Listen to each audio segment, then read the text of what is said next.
who better to talk about our various topics with than Talk's international editor Isabel Oakeshott. Welcome, Isabel.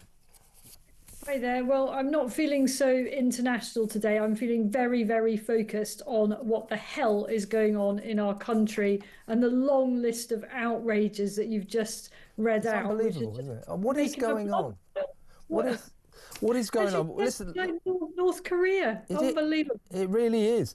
Let's listen. We're going to get on to your brilliant story about breaking story about Keir Starmer's strange, furtive cloak and dagger trip to Southport today, which is extraordinary. I mean, why does this guy keep everything a secret? What is the matter with him? Anyway, and by the way, Downing Street are furious that we revealed it. He's the Prime Minister. He flies up there, we think by private jet, gets into a massive great Range Rover, never mind the planet. Hope Ed Miliband doesn't know. Goes to Southport, is photographed by sixth form students who he's talking to, and they expect to keep it a secret. I mean, come on. But we'll get to that in a minute because there's another story I want to talk about first. A Pakistani woman who stayed in Britain after her 5-month student visa expired, has been awarded £100,000 by the British courts because she was, and I quote, treated like a criminal. Essentially, this woman, her name is Nadra Almus, has been knocking around for years. She came here many years ago on a student's visa for 5 months and then overstayed it, didn't go back. Now, that's called breaking the law. That breaks British law.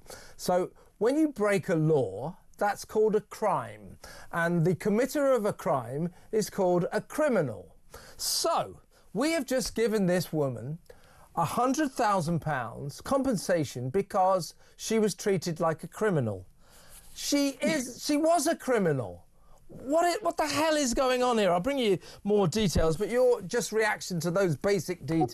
My reaction to that is that it's not just people like that are not just breaking the law, they are breaking Britain, as are decisions like offering them or giving them compensation for breaking Britain. The reason our country is in such a dire situation is because it is one of the many reasons, and a primary reason is because we are overrun by illegal immigrants and because the legal system sees fit to do things like this. If you break the law, you overstay your visa, then you should be deported. Simple as that. Not compensated, deported. Well, that's the heart of this saga. As I say, she came here years ago on a 5-month student visa, completely ignored the terms and stayed here, therefore broke our laws. She was eventually granted refugee status because if she was deported back to her home country, right, she would be altogether now persecuted. Right. She says she's a Christian, and of course this was a matter of her altogether now human rights. Now at the point where we were about to do the right thing and deport her, she was arrested and handcuffed and held at a deportation centre, an immigration centre called Yarl's Wood. That apparently breached her human rights. We eventually let her out. 2 years and 9 months after that, she had to wait under strict conditions, which were no work and no residency, and a residency at a specified address. She had to wait 2 years and 9 months until we granted her full refugee status. At Birmingham High Court, a judge has ruled that those delays showed, and I quote, a reckless disregard for her rights. In fairness, the government appealed to this feeble capitulation.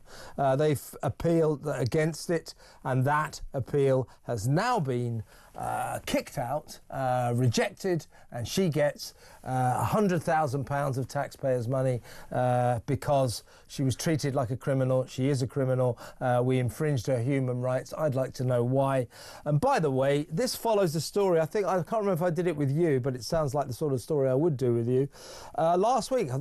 Week before last, a Gambian guy who was living here, who served 6 years in a British jail for rape.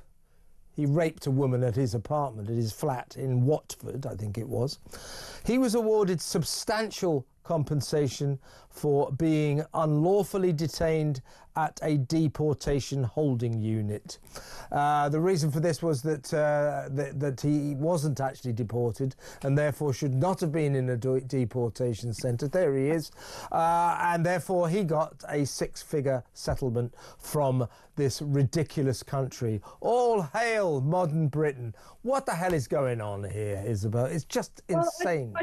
I tell you what would go on if I were in charge. If people broke the law by overstaying their visas, or if they entered the country illegally, so far from compensating them, I would be charging them for every day that they're here when they shouldn't be, and for every cost that they run up at British taxpayer expense. And only when we start turning this around and actually coming down hard on the people that abuse our generosity are we ever going to get a grip of this situation. And unless we get a grip of illegal immigration and of all those people that take advantage of our system, then we are not going to have the quality of life that people expect for the amount of taxes they pay.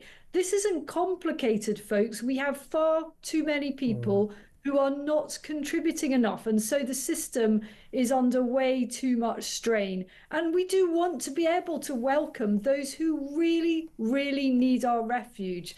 But that is a fraction of the people who pretend to do so. This Gambian guy got 6 years for rape. It was a horrific rape. Came out of jail. He's still here, of course. Because we, quite rightly, this country said, well, you're a rapist, you've just done 6 years, you have no right to reside in this country, so we are deporting you back to your home country, Gambia. So we stuck him in a cell, in a deportation centre. A judge ruled that there was no realistic prospect of him actually being deported, so he shouldn't have been in a deportation centre, that was an unlawful detainment. So he got more than £100,000. Substantial always means marvellous. I mean, and he's still here. And he's still here. We should have kicked him out of the country. Not only is he still here, we just gave him £100,000 or probably a lot more. So I mean, it just beggars belief. It does beg a belief. I mean, just think how much money that is. I don't know what form it came in, but if that came in as a lump sum, that is way more than most ordinary people can possibly hope to accumulate in a lifetime. You know, people don't have that kind of money sitting around in a savings account, do they? Not least because they pay so much tax they can never save anything anyway. And this is so sickening, isn't it, for voters who are just working every hour that God sends in order to try to meet the ruinous cost of living in our country. And they see these people who come in, they break our laws, not only by coming in illegally, but then committing crimes. And then some idiotic judge says, oh, well, there's no hope of you ever being deported, so I'll just let you run free and also award you, while we're at it, a six-figure sum in compensation. In fairness to the judge, there probably was no hope of him ever being deported. Well, as we subsequently found out. No, exactly. And you know, they go about this Pakistani woman, £100,000. I mean, she's been, and then she says, oh, well, you know, I had to wait 2 years and 9 months before you gave me refugee status, and that's against my human rights. Well, I'd have just said you're not getting refugee status. Stick it, you know. People have got to stop treating our country as some kind of cash point. It isn't a cash point. It is our home, and it shouldn't be abused in this way, like some kind of hotel that you don't even have to pay the night for and expect to get all your meals for free and everybody to wait on you. It doesn't work like that. It really, really doesn't. And just to give the overall picture, I mean, we've got to do something about our migrant crisis. Did you notice this week they're coming across the channel again? Meanwhile, the Labour government having said, oh, the Tories, they let in 1 million legal migrants every single year. Well, they're letting in, and it looks like they're going to continue letting in about 400,000 a year. That's if we're lucky. It'll probably be more. This country's full. We're going to have 73 million people here by 2032, and I suspect we've probably got that many here already. We are literally creaking at the seams. Our infrastructure can't handle this, and yet we have all these lily-livered authorities and judges who don't seem to take this on board. Oh, you know, be kind, let them all in, come on. Britain is a generous place. Well, Britain is going to break unless we do something about this, and unless we do something serious. But I don't see Keir and Calamity Cooper cracking down anytime soon, do you? I don't, and people are so ignorant about this. I mean, they'll always bleat that, oh, well, if it wasn't for the tidal wave of legal immigration, then we wouldn't be able to run the NHS. Do they actually realise that for everyone who comes over on a visa to work for the NHS, they also bring multiple dependents who then add to the pressure of the NHS? Brilliant. How does that figure out then? Oh, it's unbelievable. Let me know, folks, what you think about this. You know, not only are we letting all these people stay who come here illegally or break our laws, stay over the terms of their visa, that's a crime. As I said earlier, when you break a law, that's a crime, and therefore you're a criminal. And yet this woman who broke our laws, committed a crime, has just been given by us, by this country, £100,000 because she was treated like a criminal. Well, she was a criminal.